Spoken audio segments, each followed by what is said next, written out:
talk about falls real quick because it is a problem or a potential injury.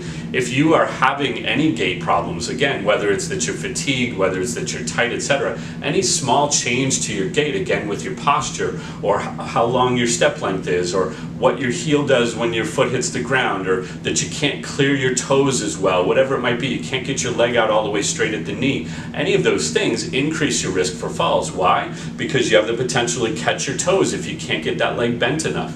You have the potential to come down, instead of coming down on your heel, come down on the outside of your foot and twist your ankle. So just like when you're stepping off of a curb or stepping off of that last step, it's the gait leading up to that point. It's how all of the joints, all of the muscles work to getting up to that point that ensures that when you step off of that curb, you land with your foot properly. But again, if your gait is off, even slightly, and certain joints aren't working in tandem with each other, you're going to run the risk of an ankle sprain or falling or whatever it might be, regardless of how old you are, how active you are, etc. When your leg muscles start to fatigue, mostly your hip muscles, your outer hip muscles, and your back hip muscles, your glutes and your abductors, when those muscles start to fatigue, your body's going to start to bend forward just the slightest little bit. So if you've ever been walking for a period of time and you notice that you're starting to lean forward, that's a sign that those hip muscles are starting to get tired, they're fatigued.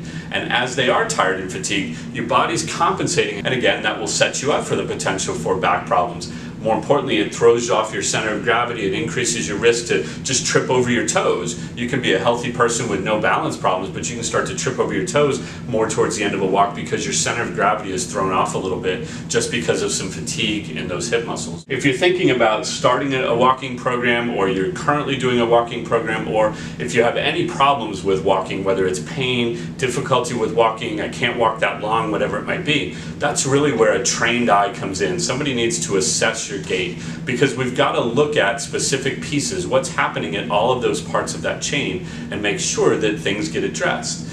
Because if you've ever heard the saying, no pain, no gain, or a little bit of pain is okay, any of those statements are completely untrue. Pain is your warning sign, difficulty is your warning sign, fatigue is your warning sign that something isn't working properly when you go to do that activity, and in this case, walking. And if that continues, that's what leads to things like Achilles tendonitis and Achilles ruptures, plantar fasciitis or heel pain, knee pain or patellofemoral pain, arthritis in your hip, your knee, your back, disc problems, bursitis, iliotibial band problems. All of those things come from the fact that mechanically your gait is not the way that it should be, and one joint is overworking or overstressing another. You really need to keep in mind that problems can be prevented, and number two, if you're already having problems when you're walking, again, even if it's for 20 feet or for 2 hours, problems can be treated, addressed, and corrected so that your gait is normal. We get you walking, you're able to use it for a healthy lifestyle, keeping yourself happy and active and doing the things you want to do, but being able to do it without pain and or the possibility of future problems developing.